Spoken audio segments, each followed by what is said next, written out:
Bienvenida a Nido Talks, un espacio en donde te vas a enterar de todo lo que tenga que ver con la maternidad y la crianza de tus hijos, desde la concepción hasta la infancia. Y como ningún niño viene con instrucciones, invito a los mejores especialistas para resolver tus dudas y ayudarte a ser la mejor versión en el papel más retador e importante de tu vida, el de ser mamá. Soy Michelle Asís y estoy feliz de acompañarte. Hola y bienvenidos a otro miércoles de Nido Talks. Hoy les tengo un tema que me parece padrísimo. Es uno de los temas que a los papás más se les atora. No saben muchas veces bien cómo hacerle con sus hijos. Siempre es, ¿qué hago? Ya llegó esta etapa, estoy desesperada. Y son estos terribles dos. Y terribles, se los quiero poner entre comillas, porque de verdad, esto, y lo vamos a platicar hoy en este episodio, no tienen nada de terribles. Son impresionantes los 2 años, ¿no? Esta etapa de desarrollo por la que pasan todos nuestros niños, que a nosotros como papás nos vuelven locos y muchas veces no tenemos herramientas y no sabemos qué hacer. Para hablar de este tema tan importante, traje a Paula Aguilar. Paula es psicóloga de la Universidad de Anáhuac en México Norte y es especialista en el trabajo psicoterapéutico con niños, con adolescentes y con padres y con familias. Tiene estudios de posgrado en psicoterapia de juego y psicoterapia gestalt de niños y adolescentes por la UNAM, así como de embarazo, parentalidad y vínculos tempranos por el Centro Eleya. Estudió un máster en asociamiento educativo familiar por la Universidad de Valladolid y una maestría trunca en psicoterapia psicoanalítica de niños y adolescentes por la APEM. Ella tiene una especialización en la prevención de abuso sexual infantil y ha trabajado con niños y padres desde hace 10 años con este tema. Ella, junto con su socia, desarrollaron un taller familiar para la prevención de abuso sexual infantil que patentaron y han impartido exitosamente desde hace 7 años. Trabaja como psicoterapeuta infanto-juvenil, hace evaluaciones, psicoterapia, orientación vocacional y asesora mucho a padres y a familias. Es conferencista y tallerista y actualmente se dedica a asesorar a padres, imparte talleres, conferencias y grupos de apoyo, así como psicoeducación a través de su cuenta de Instagram, Mamá con Ciencia. Pau, wow, hasta me cansé leyendo todo tu... ¿Cómo estás? Bienvenida. Muy bien, Mitch, gracias por invitarme. No, feliz. Este tema es un tema, como le estaba platicando ahorita en la introducción, que siempre, ¿no? O sea, no sé si te pasa a ti, pero a mí siempre los papás llegan de auxilio, ayuda, ¿qué hago? Mi hijo comía perfecto, ya no come, dormía perfecto, ya no duerme. Todo era el más lindo y cooperaba en todo y ahorita todo me dice que no, me está retando. Ayúdame, por favor, ¿qué hago? Sí, totalmente. También me pasa a mí muchísimo y me dicen, me lo cambiaron. O sea, este no es mi hijo, me lo cambiaron. ¿Qué está pasando? Y es algo en lo que los papás se atoran mucho y creo yo, y creo que tú y yo estamos en el mismo renglón en esto, que es un tema también de expectativa y de percepción, desde dónde lo miramos, ¿no? Esto que ocurre justamente en esta etapa de desarrollo. Claro. Y la verdad, justo por eso te invité, porque me fascina la manera en la que explicas todo, me fascina la manera en la que presentas todo y la que no les enseñas a los papás y creo que tienes toda la razón. O sea, si nosotros a partir de este episodio les podemos enseñar a los papás qué de verdad está pasando en esta etapa de desarrollo, porque sí hay complicaciones, sí hay cosas que nos cuestan un poco más de trabajo, pero de verdad están pasando por una situación espectacular. Entonces, ojalá que a todos los papás les sirva muchísimo. Y podamos, ¿no? Platicar mucho y les quede como muy, muy claro todo este tema. Sí, cambiarle la perspectiva, ¿no? Porque justamente este tema, o sea, como es una edad compleja en cuanto a los cambios de comportamiento y que lleva como una carga energética importante, por ejemplo, la intensidad emocional a tope, etcétera. Ajá. Por supuesto que para los papás de entrada es un poco desgastante, sobre todo porque piensan que algo está mal, como si hubieran retrocedido, como si algo no estuvieran haciendo ellos bien, cuando se trata de un proceso de crecimiento, de aprendizaje, de evolución, de progreso. O sea, sí vamos para adelante, parece que vamos para atrás, pero no, en realidad vamos para adelante, nada más que el cerebro ya tiene nuevas áreas desarrolladas, tiene capacidad de integrar, de observar otros aspectos de la vida que antes no podía hacer, y tiene contacto con su propio mundo interno de una manera distinta a la que la tenía antes. Entonces se presentan nuevos retos que parecerían ser retrocesos, pero en realidad son avances. Ok, sí, me fascina, la verdad, qué padre que lo menciones así, porque sí, de verdad, ¿no? Quédense tranquilos, papás, si está pasando por esta etapa, están avanzando sus hijos, no es tanto, ¿no? Este retroceso como lo creen. A ver, vamos a empezar como que un poquito explicando el qué es esto de los terribles, y todo lo estoy haciendo en comillas porque no quiero que crean que yo estoy diciéndole terribles a esta etapa de desarrollo, pero ¿qué son como tal los terribles 2? Ujú. Bueno, esta es una etapa de desarrollo que se caracteriza por muchísimos cambios en la psique y en la parte neurológica y, bueno, obviamente la parte de desarrollo físico también de los niños. Por ejemplo, a nivel neurológico, entre los 2 y los 3 años es cuando más terminaciones nerviosas tenemos en toda la vida, ¿sí? Entonces, está cañón, porque hay una avidez del cerebro por hacer sinapsis, es decir, por generar aprendizajes impresionante. Se empieza a desarrollar, por ejemplo, en una etapa previa, y esto es un camino muy largo, pero lo voy a hacer en súper resumen, y si me quieres complementar, Mitch, tú me dices. Claro. Pero, por ejemplo, hay un proceso de subjetivación. Los niños, cuando están en el vientre de la mamá, están como con una sensación de fusión, en donde no pueden distinguir a un yo y a un otro. Conforme nacen y van teniendo primero la experiencia de los cuidados maternos, de la madre nutricia, ¿no? Que nutre, que está ahí, y después estas frustraciones en donde tengo hambre y no me llega de inmediato el alimento, o tengo frío y nadie me lo está resolviendo, empiezan a darse cuenta de que no son tan omnipotentes, que realmente no son uno fusionado con todo lo demás, sino que hay un yo que siente hambre y un no yo que me da de comer o no me da de comer, por poner un ejemplo. Con todas estas experiencias empiezan a identificar también con la entrada del padre, ¿no? Que rompe o fractura esta diada entre la mamá y el hijo, o el cuidador primario y el hijo, y viene a enseñar que hay un otro, ¿sí? Los niños empiezan a tener este concepto de existo yo y existe uno. Poco a poco, por ahí de los 6, 8 meses, empiezan a entender que hay unos otros. Y aquí es donde también a veces pensamos que hay un retroceso, ¿no? Porque se iba con todo el mundo y llora. Sí, pero porque ahora ya entiende que hay extraños. Antes no entendía. Entonces estamos hablando no otra vez de un retroceso, sino de un progreso. Entonces, bueno, los niños van pasando poco a poco por esta etapa, y esta etapa de separación e individuación, dice Winnicott, por ejemplo, que se da a lo largo de toda la vida. Sin embargo, hay momentos como muy álgidos o muy particulares, muy intensos, en donde sí se forja de manera, pues, particular. Esto es, sobre todo, entre los 2 y los 3 años, cuando los niños necesitan reafirmar y reforzar que yo soy alguien diferente que tú, ¿sí? Y esto es salud mental básica. Cuando alguien se queda fusionado, se queda en un estado medio psicótico, ¿no? De yo no sé qué hay afuera y qué hay adentro, no sé distinguir entre realidad y fantasía, entre imaginación y verdad. Entonces hay mucho, entre tú y yo, ¿no? Entonces hay mucha confusión cuando no hay barreras, cuando son como muy permeables, cuando estás fusionado. El proceso de subjetivación y de separación e individuación nos va a hablar de salud mental y emocional. Los niños hacen miles de pininos y miles de acciones que lo que están buscando es reforzar este concepto de yo soy un individuo distinto a ti. Tengo mis propios deseos, mis propios intereses, mis propios motivos, mis propios móviles, ¿no? Y entonces, ¿qué pasa? Son niños que empiezan con el no, con el rechazo, con la oposición, con conductas un poco agresivas, con estos temas de aventar la comida, sí, con todo esto que a nosotros nos parece como no respeta la autoridad. Normalmente dicen no respeta la autoridad. No, todavía no tiene concepto de autoridad muy bien, ¿no? Entiende que hay cuidadores, hay ciertas jerarquías, pero no es que no tiene un problema contigo en lo personal, ¿no? Claro, no es algo contra ti, no es una vendetta, no te quiere hacer algo a ti. Está intentando reforzar una y otra vez que yo soy diferente que tú y por lo tanto soy un sujeto. Está construyendo su psique y está construyendo salud mental y emocional.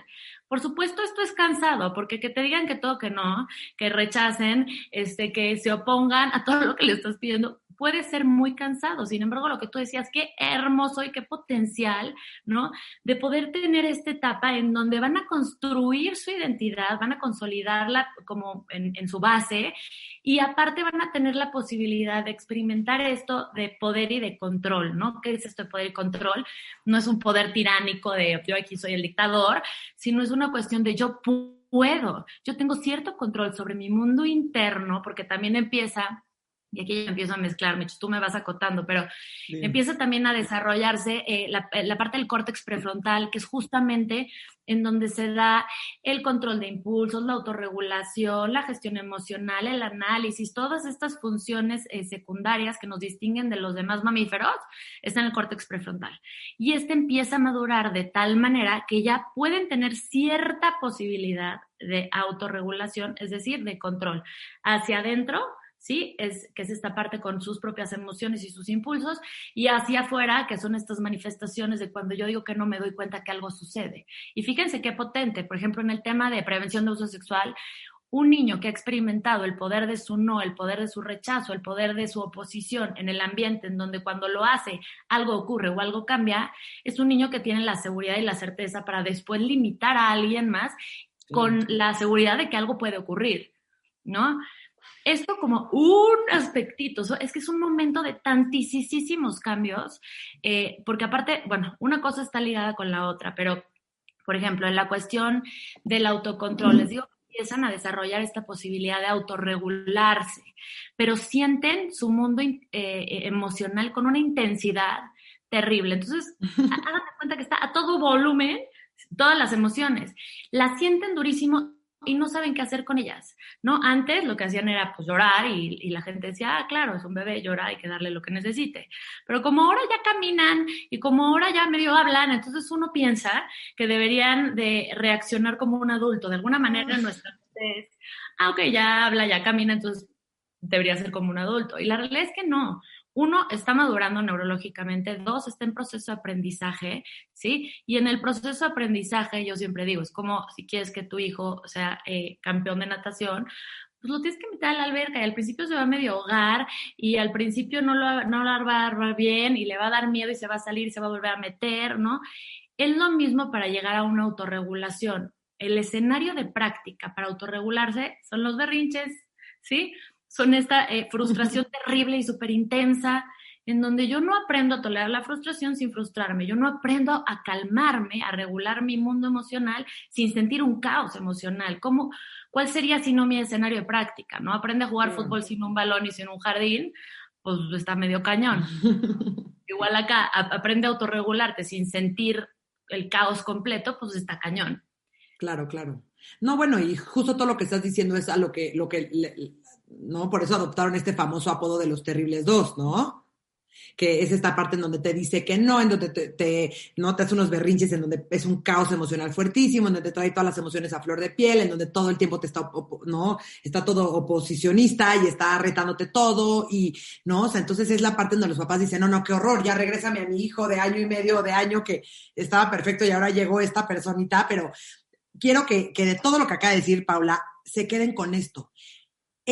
O sea, nos está reflejando que el niño está sano, que el niño está bien en su desarrollo, o sea, ¿no? Ya para no meternos mucho en estos temas, cuando los niños aprenden a decir que no, es como una palomita de bien, va bien en su desarrollo porque sabe, está pudiendo independizarse, está pudiendo individualizarse, decir, yo soy esta persona, yo no quiero esto, y es algo muy positivo. Ya sé que de repente como papás tiende a ser cansado, pero lo padre es que felicidades. Si tu hijo tiene año y medio, 2, 3, está retando, está diciendo que no, está haciendo berrinches, está perdiendo el control completamente, felicidades, tu hijo está emocionalmente y como psicológicamente y en un buen camino de desarrollo. Sí, totalmente. O sea, para los papás, por eso yo empezaba justamente con este comentario, es un cambio de percepción y de expectativas, ¿no? ¿Por qué? Porque lo que normalmente los papás sienten o sentimos ante un berrinche, ante una frustración, ante una manifestación de oposición, es que esto se detenga y que no vuelva a ocurrir. O sea, que no me vuelva a hacer un berrinche y que pare este berrinche. O que no me diga que no, nunca jamás y que deje de decirme que no. O sea, nuestra actitud o nuestro objetivo al convivir, digamos, con este tipo de situaciones es justamente esto, que se detenga y no vuelva a ocurrir. Cuando, ¿qué crees? Eso es justamente lo que no deseamos. Sí va a volver a ocurrir, tenemos que saber que a esta edad vamos a observar berrinches. No los podemos evitar. Hay niños que los manifiestan con más intensidad y más frecuencia. Esto depende de su estructura, de su personalidad, etcétera. Y hay niños que lo hacen con menos frecuencia y menos intensidad, que depende de lo mismo, ¿no? Pero siempre van a manifestar esta etapa de baja regulación, esta etapa de mucha frustración, de intensidad emocional, de reacciones y respuestas desproporcionadas, y nuestra intención no debe de ser que se acabe y que no vuelva a ocurrir, sino que nuestra intención debe de ser, ¿cómo le hago para potenciar este momento a su mayor aprendizaje? O sea, ¿cómo hago para que en este momento obtenga el mayor aprendizaje posible? ¿Cómo le hago para que poner el escenario perfecto para que entonces aprenda a calmarse por sí mismo sin que yo le resuelva? Para que aprenda a convertir lo impensable en pensable, ¿no? Como bien decía Bion, a través de estos reverís en donde convertimos toda esa sensación caótica en lenguaje para que se vuelva pensable y entonces ellos puedan expresar con sus palabras en algún punto, que también este es un punto importante de esta edad, está en desarrollo el lenguaje. Pues tampoco tienen la posibilidad de expresarse como nosotros, o sea, y esto frustra porque a veces piensan que no les estamos entendiendo, ¿no? A mí me encanta ver a los niños cuando están en pleno berrinche y uno les dice, lo que tú querías era el helado. A la gente le da miedo decir eso porque dice, no, voy a decir helado y voy a reactivar esta cosa de berrinche y yo no quiero decir helado, ¿no? Y cuando tú le dices al niño, lo que tú querías era un helado, se quedan con una cara de, no manches, me está entendiendo, sí sabe lo que quiero, ¿no? Y se hace una conexión empática, un vínculo mucho más fuerte y le permites al niño también ampliar su lenguaje emocional y otra vez volver pensable lo que no era pensable. O sea, todas esas sensaciones que no tienen nombre, que nada más las siento y me abruman. Cuando yo les pongo nombre, las vuelvo pensables y entonces es como si el vapor se condensara en agua y lo pusiéramos en un frasquito. Entonces en ese frasquito, pues, ¿qué crees? Se vuelve mucho más manejable y portable y es más fácil acomodarlo que un vapor, ¿no? Imagínense un baño lleno de vapor que dices, lo quiero agarrar y nada más no lo agarro, está por todos lados, me invade. Claro, no, sí está cañón. A ver, ¿por qué crees que tenemos como sociedad, porque es verdad, la creencia de que no, está mal? Si te dice que no, tiene que ser un niñito obediente como un soldadito, entonces si te está retando está mal. O sea, ¿por qué creemos esto? Y a ver, tenemos 1, 2, 3, 4 hijos y volvemos a seguir con la misma mentalidad sin salirnos de ahí. Sí, yo creo que hay un tema de información, Mitch. Yo hace poquito estuve hablando de este concepto de Winnicott del falso self, ¿no? En donde justamente decía, bueno, él dice, este es un autor maravilloso, Mitch no me dejará mentir, y él habla de esta parte en donde cuando no se les permite a los niños en los primeros meses o el primer año y medio de vida manifestar toda su parte más auténtica y genuina, es decir, lloro, pataleo, grito, me saco el moco, no me importa lo que piensen o lo que sientan los demás, soy egocéntrico. Sí, esta parte, cuando un niño no tiene posibilidad de manifestar su más genuino self en los primeros meses de vida, por X o Y razones, porque tiene padres muy agresivos o ausentes o una madre deprimida o etcétera, etcétera, este niño lo que aprende a desarrollar es como un mecanismo para complacer y entonces se anula, se desensibiliza, ya no siente sus impulsos, sus sensaciones, o sea, completamente se anula a sí mismo para llenarse de las expectativas de los demás, para complacer a los demás, y al complacer a los demás, como no perder el afecto, que es como la prioridad. El amor. El amor, exactamente, el amor. Mamá y papá. La relación. Entonces, pero esto es cuando se manifiestan los niños tan chiquitos, un niño preescolar muy obediente. El niño preescolar muy obediente nos tiene que preocupar mucho más que el niño preescolar desastroso, por así decirlo, ¿no? Que tira, se sube, se baja, se quita, se pone, ¿no? ¿Por qué? Porque nos está hablando probablemente de un falso self en donde estamos teniendo una cuestión de vacío y va a tener a lo largo de su vida una problemática terrible en donde no va a saber qué quiere, qué no quiere, no va a poder tomar decisiones, su creatividad es totalmente limitada, se vuelven personas muy como ejecutivas, pero les tienen que decir los demás qué hacer, no reconocen sus propios sentimientos, viven con una sensación de vacío, de irrealidad. Entonces, es una persona que sufre mucho, que afortunadamente se puede trabajar en terapia, sí, pero es una persona que sufre mucho y nuestra expectativa como sociedad es esa, el niño perfecto y obediente.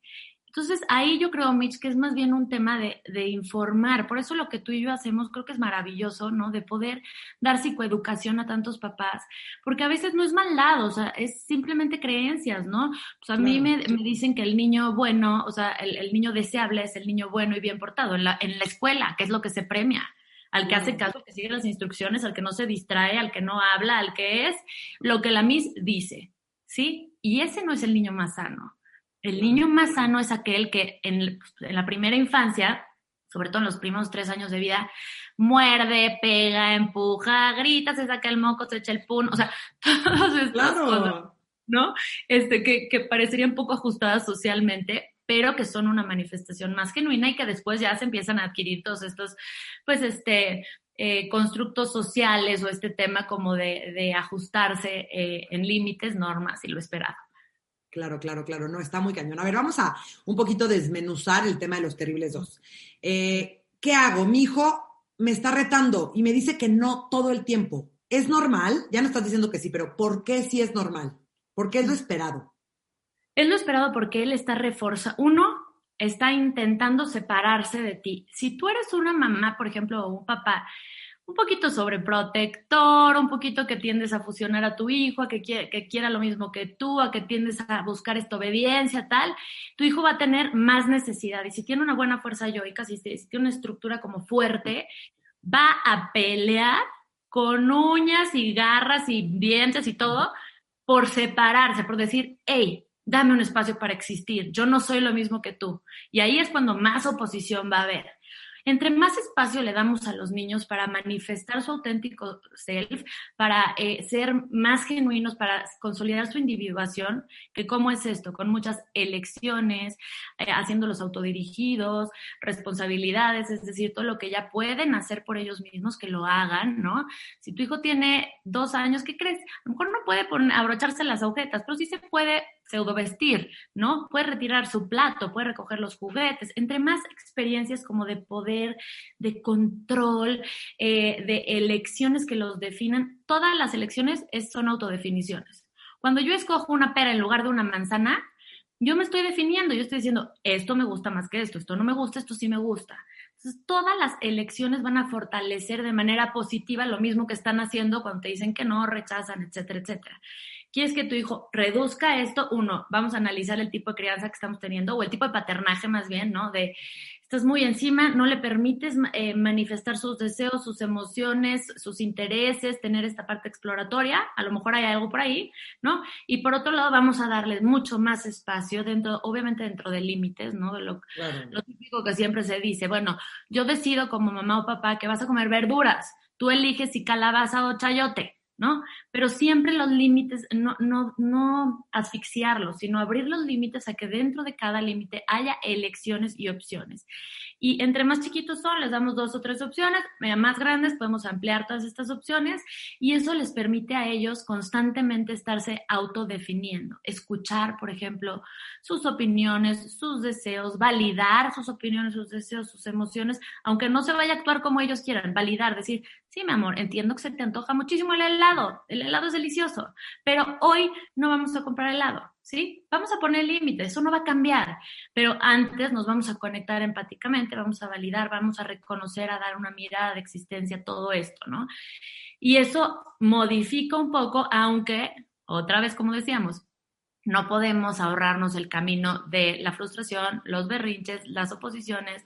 O sea, ese es un paso que no nos podemos saltar. Es como decir, quiero que mi hijo aprenda a caminar, pero nunca lo pongo en el piso.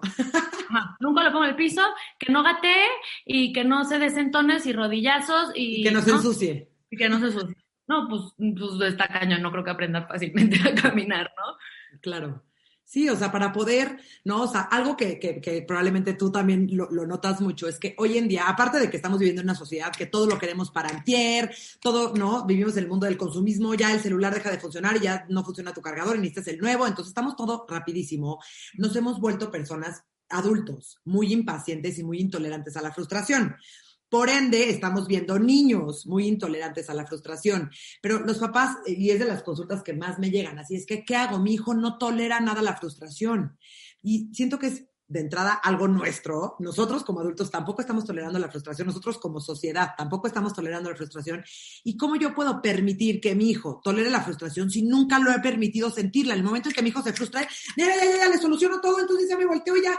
Entonces, pues, ¿cómo va a poder? No tiene las herramientas para poder tolerarla porque nunca la ha tolerado, nunca lo he permitido yo. Sí, aquí creo que mencionas 2 elementos súper importantes. Uno, a veces queremos controlar el comportamiento de nuestros hijos, no porque queremos que ellos aprendan a autorregularse, sino que porque nosotros no sabemos autorregularnos. O sea, nosotros no estamos pudiendo con nuestra frustración, nuestra angustia, nuestra desesperación. Entonces, nosotros queremos salir de ese estado emocional. Nosotros. No ellos, o sea, a veces confundimos es que quiero que se detenga porque esto no es correcto, ¿no? Por ejemplo, no sé, no está en él, no está en ella, a veces está en nosotros, yo no estoy pudiendo tolerar este estado emocional, yo no puedo con esta desesperación, yo no puedo a lo mejor con esta vergüenza si estoy en un lugar público, yo no puedo con esta culpa si siento que el comportamiento de mi hijo es porque yo estoy siendo mal padre, porque a veces se piensa eso y completamente erróneo, sobre todo antes de los 5 años, cuando hay estas manifestaciones, ¿no? Eso por un lado. Y por otro lado, lo que tú dices, Mitch, o sea, es totalmente cierto. Rescatamos una y otra vez y una y otra vez y una y otra vez a los niños de los estados de malestar, de incomodidad, de frustración, como si quisiéramos, como si al hacer esto estuviéramos siendo buenos padres. A lo mejor hay una concepción de esto que es totalmente errónea. Un niño que no está expuesto a situaciones de incomodidad, de malestar y de frustración, va a ser un niño que no va a saber lidiar con eso. ¿Y qué crees? Va a ser un niño que va a vivir de malas, en queja, insatisfecho, que nada le va a parecer.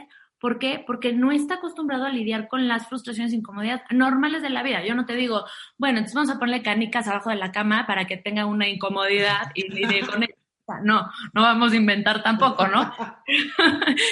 Pero lo que ya pasa en la vida, que pasa todo el tiempo, mi mamá no me hace caso en este instante porque es una llamada de teléfono.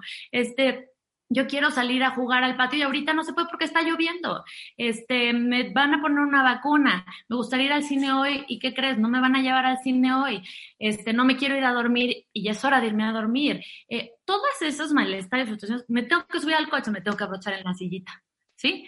Todo eso es parte de la vida cotidiana. Ni siquiera es que tengamos que hacer algo extra, pero lo rescatamos constantemente, los estamos rescatando pensando que esto es ser buen padre y hacerle un bien a nuestros hijos, cuando en realidad es el peor daño que les podemos hacer. Los estamos privando de la posibilidad de sentirse en bienestar, satisfechos y felices en la vida cotidiana.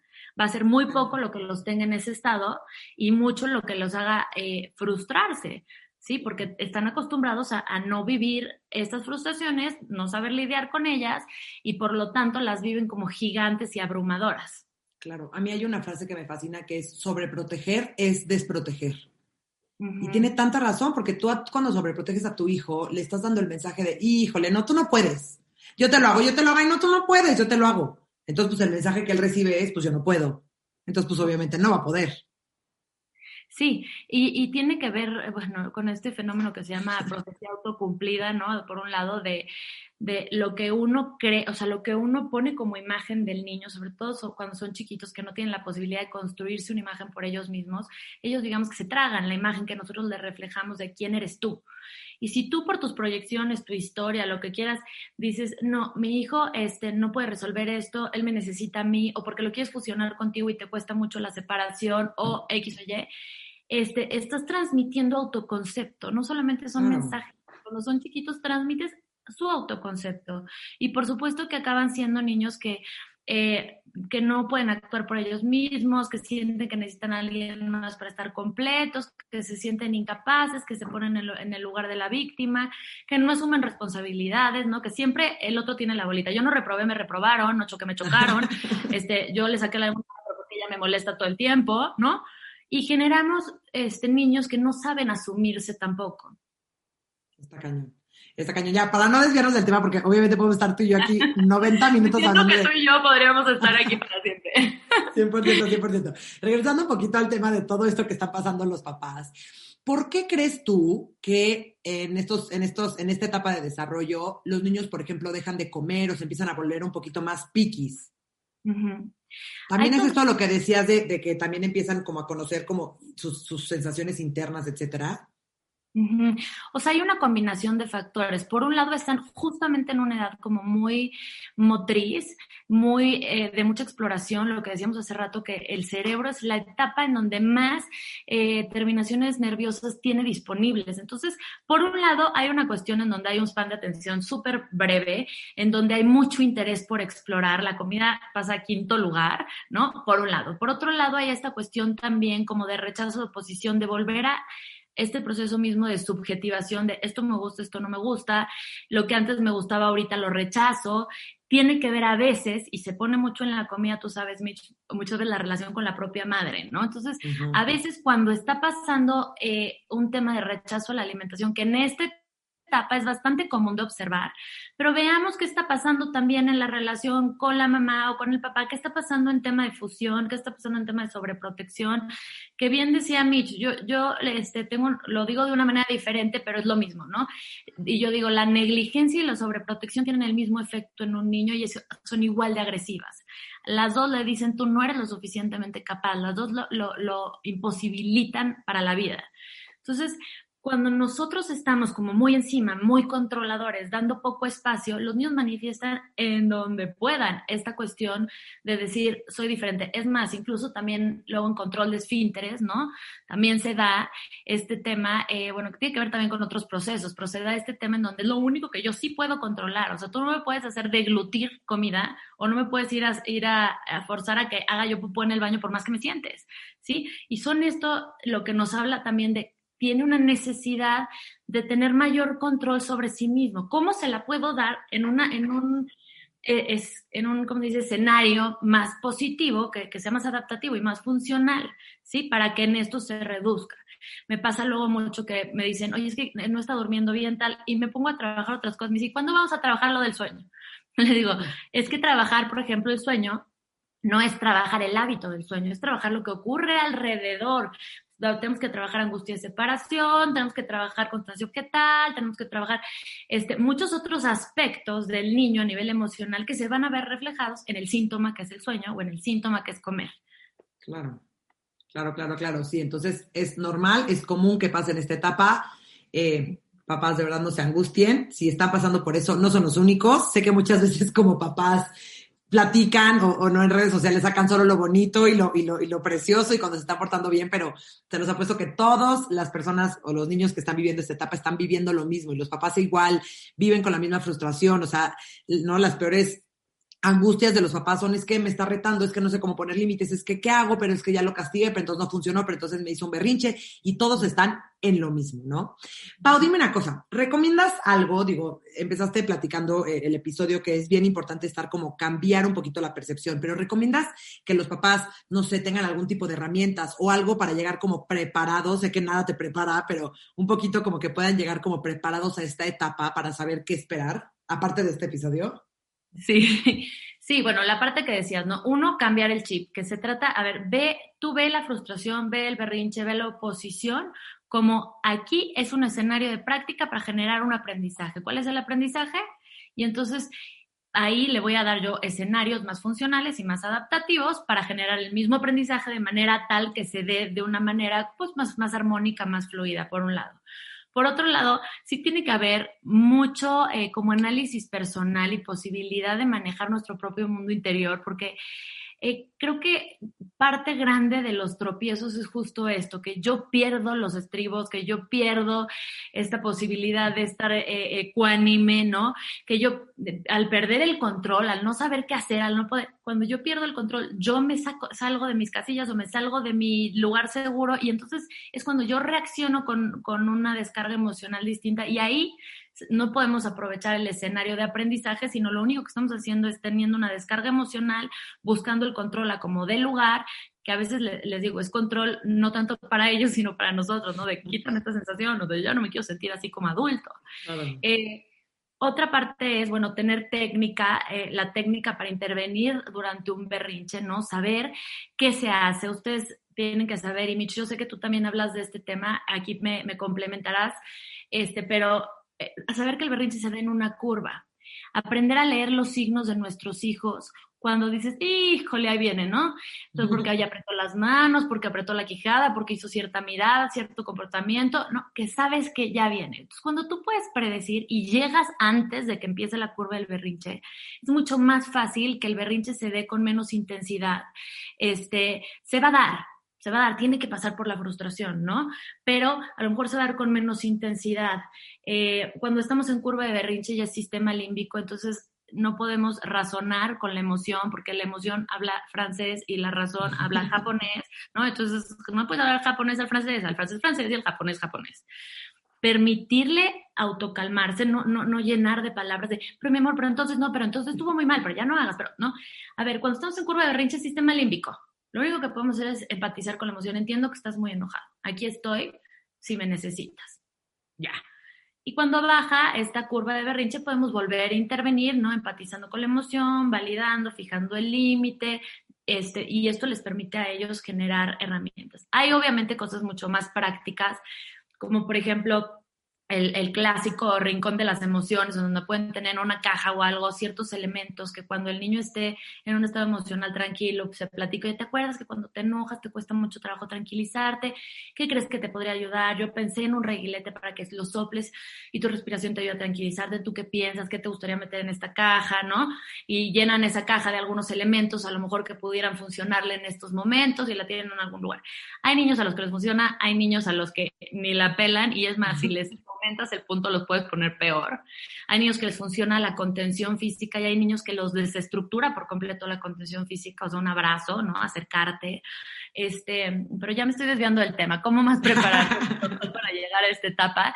Pues creo que lo más importante, la verdad, es estar informados, tener una buena autogestión emocional y tener esta expectativa de que los berrinches sí o sí se van a presentar, van a tomar tiempo, van a implicar detener nuestras actividades, y que es una etapa de progreso y de evolución, no es un retroceso, vamos para adelante, está adquiriendo la autorregulación.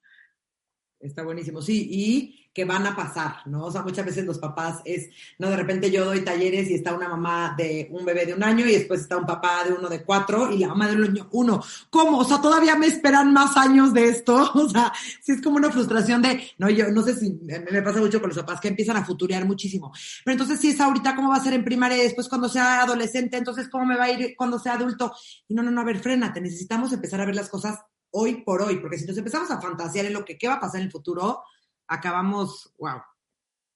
Sí, y aparte, si lo hacemos bien, que es lo que yo también siempre digo, a ver, si lo hacemos bien entre más o menos el año y los 3 años, que no es tan rígido, no puede ser hasta los 4 y medio, incluso 5 años, esta etapa en donde tienen como muy álgida estas manifestaciones.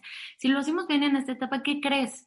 Van a tener una buena autogestión, una buena capacidad de tolerar la frustración, y entonces sí.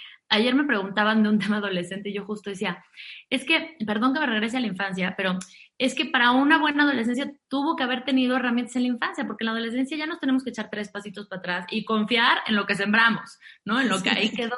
Entonces, ahorita, justo, si queremos no temer al futuro y a la adolescencia, ahorita estamos en el mejor momento para enseñar, justamente para aprovechar más bien los escenarios que ellos están teniendo en la vida cotidiana, sus frustraciones, sus malestares, sus incomodidades, para acompañarlos y potencializar los aprendizajes de manera tal que lleguen a los 5, 6 años, 7 años en adelante con muchas más herramientas para manejar su mundo interior y también para manejar las frustraciones externas. 100%, no, buenísimo. A ver, ya platicamos un poquito no quiero decir lo negativo, pero un poco de las complicaciones que nos preocupan o que nos asustan en esta etapa. ¿Qué cosas sí tienen esta etapa de desarrollo como muy positivas? Bueno, uno de los fuertes en esta etapa es la locomoción, o sea, el cuerpo, imagínense que vienen de no poder sostener ni su cabeza a que de pronto ya saltan, corren, pues son hábiles para agarrar objetos, empieza a desarrollarse mucho la motricidad fina, la motricidad gruesa, y esto les permite relacionarse de una manera distinta con los objetos y con las cosas que suceden a su alrededor. Tienen lenguaje, ¿sí? Y entonces el lenguaje les permite expresar sus deseos, de preguntar, tienen mucha curiosidad por comprender el mundo y su funcionamiento. Hay esta etapa también en donde van pasando del juego individual al juego grupal. Tienen también esta etapa que va a ir entrando de identificación psicosexual, en donde va a haber esta exploración de yo quién soy en mi identidad sexual, en donde van a probar roles, en donde van a empezar justo, por ejemplo, a trabajar el prevínculo o el antecedente del vínculo, incluso de los que decidan ser papás o si quieren ser papás en un futuro, ya están trabajando el vínculo con sus propios futuros hijos justo en esta etapa, ¿no? Entonces, hay cosas... empiezan con mucha creatividad también, el uso de la fantasía permea todo su pensamiento, el uso de la fantasía va a ser como el 80% de lo que ellos comprendan en la realidad. Entonces, si para un niño a esta edad los duendes vinieron y ordenaron su cuarto mientras él fue a la escuela, o sea, esta es su realidad. Y entonces hay una potencialidad enorme, que también la fantasía es un recurso súper importante para tolerar la frustración, ¿no? La fantasía es lo que me permite imaginar la llegada del satisfactor futuro, y al imaginarla, mi cerebro tiene la experiencia a nivel de sentidos, de sensaciones, como si fuera la experiencia real, y entonces yo libero ciertos neuroquímicos que me permiten tener como cierta satisfacción en el presente, bajar mi nivel de frustración y hacerlo más tolerable. Entonces, bueno, está el proceso de fantasía, este proceso también de autodefinición que, ok, se manifiesta en no, oposición y tal, pero se manifiesta también de una manera increíble en gustos, preferencias, habilidades, ¿no? Empiezan a desplegar una serie de intereses nuevos por querer explorar el mundo, conocerlo, tienen sus pininos como de soluciones, de estrategias, de obviamente de las relaciones sociales, suelen ser también bastante como afectivos o afectuosos. ¿Qué más? El juego está súper enriquecido, les digo, muy cargado de fantasía. ¿Qué más, Mitch? ¿Qué más me puede estar olvidando? No. O sea, todo. Se están individualizando, se están conociendo ellos mismos, se está formando toda esta parte de su personalidad. Empiezan a socializar. Bueno, nos podemos quedar horas porque sí es o sea, tienen cosas increíbles, ¿no? En vez de que se llamen los terribles dos, deberían de ser los, no sé, los maravillosos dos o los increíbles dos, porque sí, de verdad está, ¿no? Muy padre. A ver, tips como muy concretos para los papás. Mi hijo no está cooperando nada. ¿Cómo puedo ayudarlo a que tú, o sea, como que con pasitos para que yo lo ayude a que coopere? Porque sí, los papás no queremos niños obedientes, pero que sí queremos niños que cooperen. Sí, a ponerse la pijama, a dormirse, a comer, a ponerse el uniforme, a sentarse en la sillita del coche, etcétera, etcétera. Bueno, siempre lo que estructura muchísimo van a ser los límites claros. Los límites claros se pueden manifestar, por ejemplo, en una rutina.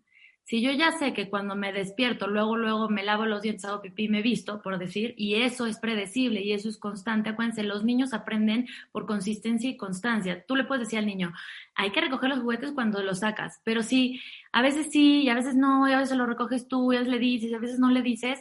El niño no aprende de tu mensaje verbal, el niño aprende tu mensaje no verbal, de la consistencia. Los niños están observando constantemente lo que hay entre líneas para comprender su mundo, porque son nuevos en este mundo y quieren saber cómo funciona. Entonces observan muchísimo todo lo que está entre líneas y esos son los mensajes con los que se quedan. Si tú tienes una rutina bastante clara que se comunica con los niños, o sea, no es un tema de, hoy decidí, no, o sea, es, mira, esta es nuestra rutina, lo que se espera de ti cuando te despiertas es que te pongas tu ropa, te laves tus dientes, que eches tu ropa en la ropa sucia, ¿sí?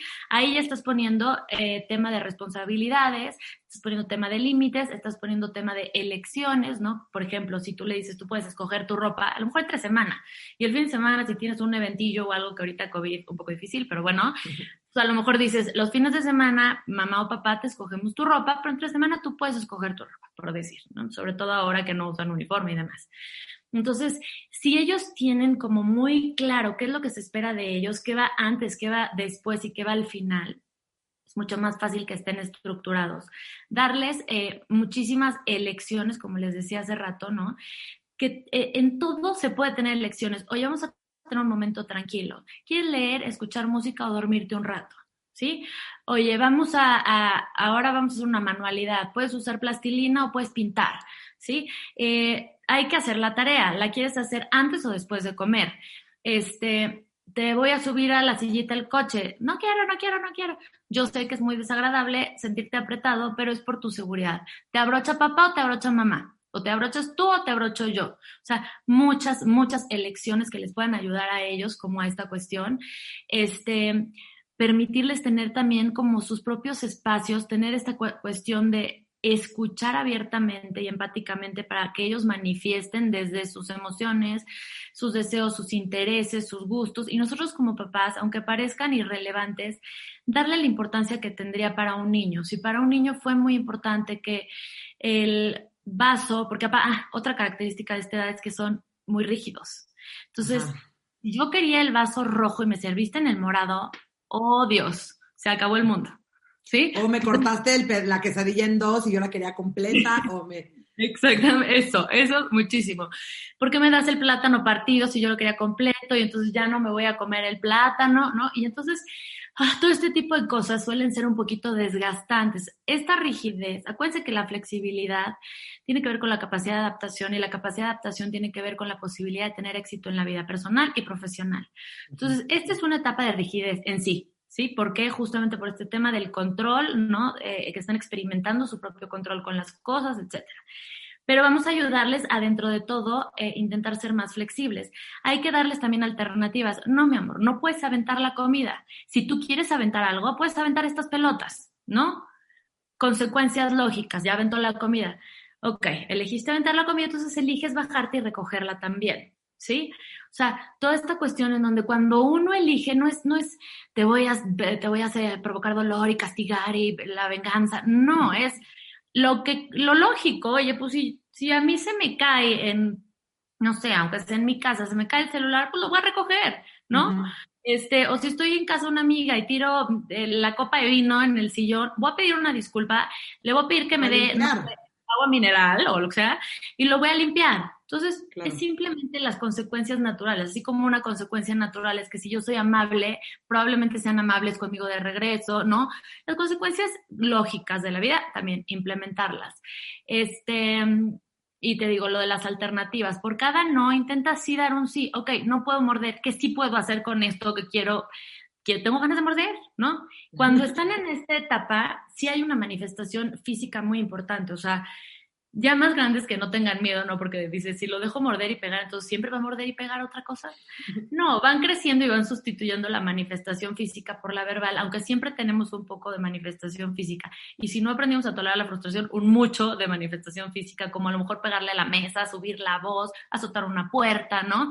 Es la manifestación física. Pero entre más chiquitos son, como no tienen tan amplio su lenguaje y su posibilidad de autorregulación, pues entonces van a usar mucho más su cuerpo. Entonces, mi amor, a mamá no se le muerde, me duele. Si tienes muchas ganas de morder, puedes morder este trapito, ¿no? Puedes morder esto, X, darles como una alternativa a los nos que les ponemos para que entonces también ellos aprendan, porque a veces los niños están en el no, ok, ya entendí que no, pero ¿qué hago con esto? O sea, se siente cañón, ¿dónde lo pongo? Está cañón. No, gracias por todos los tips, creo que no, o sea, bueno, podríamos de cada uno de los tips hacer un episodio, ¿no? Que está buenísimo. Oye, Pau, dime una cosa, antes de pasar a la siguiente sección, ¿tienes algunos libros para padres que recomiendes o cuentos para niños, como de estos temas?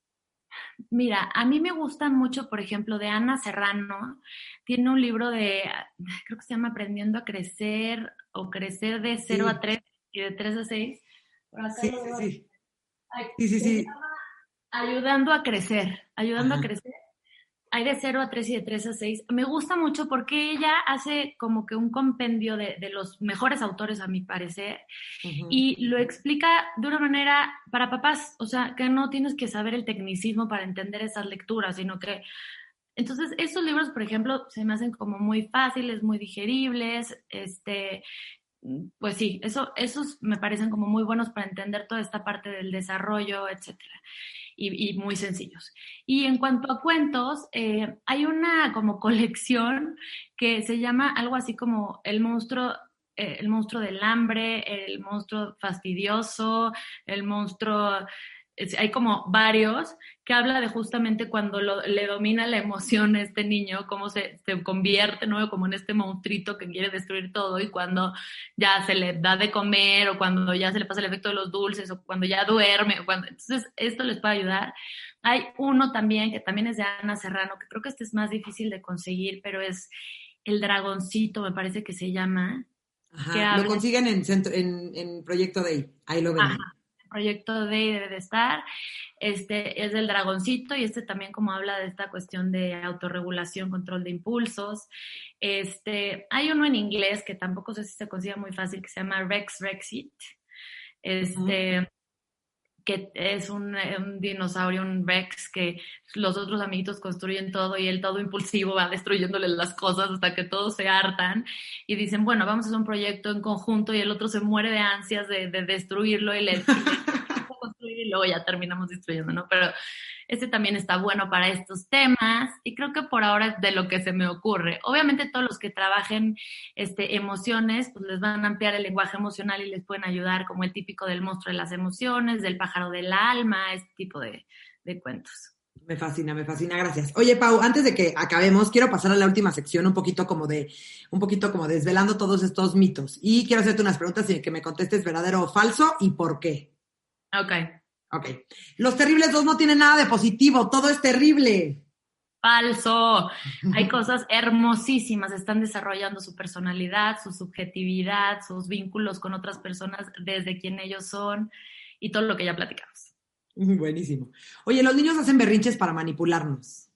Por supuesto que no, falsísimo. Los niños hacen berrinches porque no están pudiendo manejar su mundo interior y su intensidad emocional y es su escenario de práctica para aprender a regularse. Ok, si manejo bien los berrinches, ¿van a desaparecer? No van a desaparecer, podemos ayudar a que baje la intensidad o la frecuencia, pero el periodo de berrinches lo tenemos que cursar sí o sí. Eventualmente serán menos, ¿sí? Cuando vayan creciendo alrededor de los 6 años, pues ya no estás tan esperado encontrar un berrinche. A lo mejor te dirán, mamá, no me gustó, ¿no? Algo más verbal. Buenísimo. ¿Sus malos comportamientos son para molestarme? Por supuesto que no. Tienen que ver, obviamente, con lo que está pasando en su mundo interno, con sus propios procesos. Se manifiestan de esta manera en donde parecería que es personal, pero no es personal. Están aprendiendo justamente, están subjetivándose y están aprendiendo a autorregularse. Buenísimo. A los niños les ayuda muchísimo tener una rutina. Por supuesto que sí, es lo que platicamos hace rato. Esto los estructura, vuelve predecible, saben que se espera de ellos y es mucho más fácil para ellos responder. Buenísimo. Los terribles dos son una etapa, va a pasar. Sí, es una etapa, sí va a pasar. Todo va a evolucionar y cada etapa tiene sus propias crisis y sus propios conflictos, pero claro que va a pasar. El chiste es nada más que tengan los buenos aprendizajes, porque luego vamos arrastrando la etapa. Y vemos niños de 10 años tirándose en el piso y pataleando porque no les compraron algo. Entonces hay que trabajar en su momento. Buenísimo. Oye, ¿es necesario tener mucha paciencia para lidiar con esta etapa de desarrollo?